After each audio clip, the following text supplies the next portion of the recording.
ज्ञानवापी में मिले शिवलिंग को लेकर कोर्ट में डालेंगे याचिका। विश्वनाथ मंदिर के पूर्व महंत कुलपति तिवारी ने यह ऐलान कर दिया कि याचिका में शिवलिंग की पूजा, आरती और भोग लगाने की मांग उठाई जाएगी। तो अब ये नई याचिका दायर की जाएगी। याचिका में शिवलिंग की पूजा करने की मांग उठाई जाएगी। सोमवार को कोर्ट में ये याचिका देंगे और याचिका में कहा जाएगा कि पीढ़ियों से पूर्वज ज्ञानवापी में विश्वेश्वर नाथ की पूजा करते आ रखे थे और अब जो है एक बार फिर से मांग की जाएगी कि शिवलिंग की पूजा वो कर पाए। सोमवार को कोर्ट में याचिका दायर की जाएगी।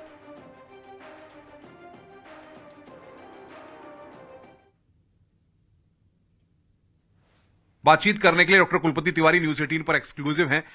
तिवारी जी, किस तरीके से देखा जाए आपके इस बयान को और क्या आपने तैयारी की है? देखिए, तैयारी तो बाबा विश्वनाथ कराते हैं। बाबा विश्वनाथ देवाधिदेव महादेव है, जो काशी पुराधिपति है। हम तो उनके महंत हैं, उनके सेवक हैं, उनका दास हूं।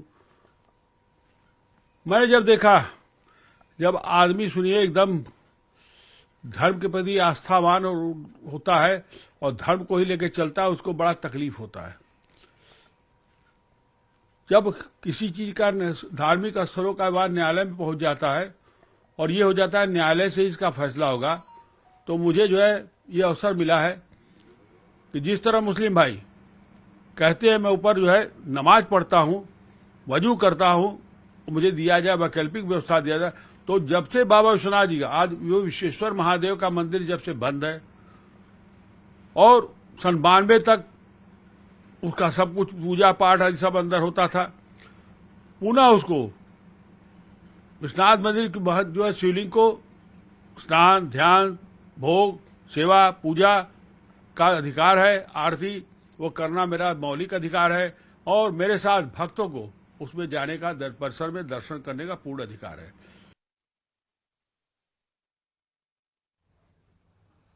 तो वाराणसी में ज्ञानवापी विवाद में सुप्रीम कोर्ट के आदेश के बाद अब बैठकों का दौर भी शुरू हो गया है। पुलिस कमिश्नर सतीश गणेश के कैंप ऑफिस में बैठक हुई। ये बैठक 2 घंटे से ज्यादा चली है। बैठक में जिले में शांति और सद्भाव बनाए रखने को लेकर चर्चा की गई है।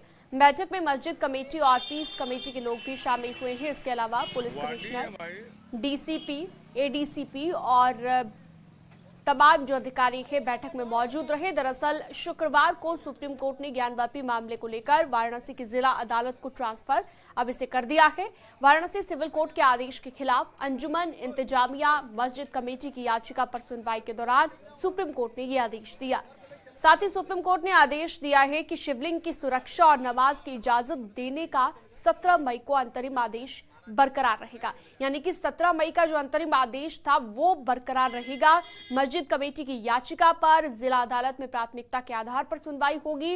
इसके साथ ही अदालत ने मामले की अगली सुनवाई गर्मी की छुट्टियों के बाद जुलाई में दूसरे हफ्ते में करने का फैसला किया है।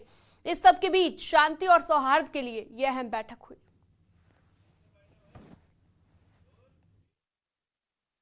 ये रूटीन मीटिंग है और रूटीन मीटिंग हो रही है, अभी आगे भी होती रहेगी, ऐसा कोई बात नहीं। बहुत से त्योहार आ रहे हैं, आगे हमारा मुहर्रम भी आने वाला है 1 महीने के बाद और सावन भी शुरू होने वाला है। तो ये सब चीजों को देख करके मद्देनजर सुप्रीम कोर्ट के जजमेंट पर आप लोग का क्या राय है? जो सुप्रीम कोर्ट देखिए, सुप्रीम कोर्ट का जजमेंट बहुत अच्छा है हमारे नुक्ता नजर से। पहली बात तो ये है कि जो सिविल जज के पास से एक केस डिस्ट्रिक्ट जज के पास चला गया। दूसरी बात, उसमें जो ऑर्डर 7 रूल 11 पे पहले बहस होगी, आया ये केस मेंटेनेबल है कि नहीं है, जो इन लोगों ने ओवरलुक कर दिया। एआईएमआईएम चीफ असदुद्दीन ओवैसी ने ज्ञानवापी मस्जिद को लेकर एक बार फिर से विवादित ट्वीट किया है। उन्होंने लिखा कि बाबरी दोहराने नहीं देंगे। तो पहले भी इस तरह की बात कर चुके हैं ओवैसी और अब एक बार फिर से ये विवादित ट्वीट किया कि बाबरी दोहराने नहीं देंगे।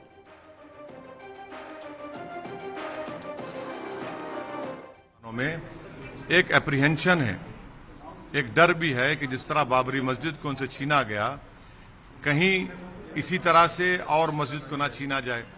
तो इसीलिए हम तो ये उम्मीद करते हैं, सिर्फ हमारी उम्मीद जो है कोई सियासी पार्टी से या हुकूमतों से नहीं है, क्योंकि इन सब ने मुसलमानों को ठगा है।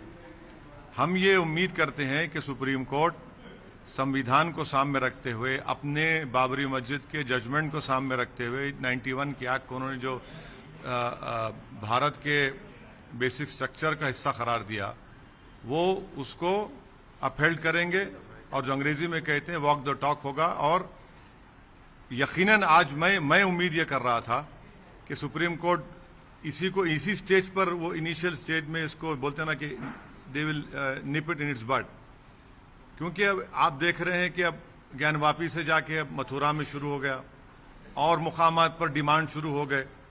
तो इसीलिए इसको उसी पहले ही स्टेज में इसको खत्म करने की जरूरत है। और लोअर कोर्ट्स को तो समझना चाहिए इस बात को। अगर लोअर कोर्ट्स एंटरटेन करेंगे इसको तो फिर वो तो सुप्रीम कोर्ट जजमेंट के खिलाफ जा रहे हैं और भारत के पार्लियामेंट में जो एक्ट बना है उसके खिलाफ जा रहे हैं।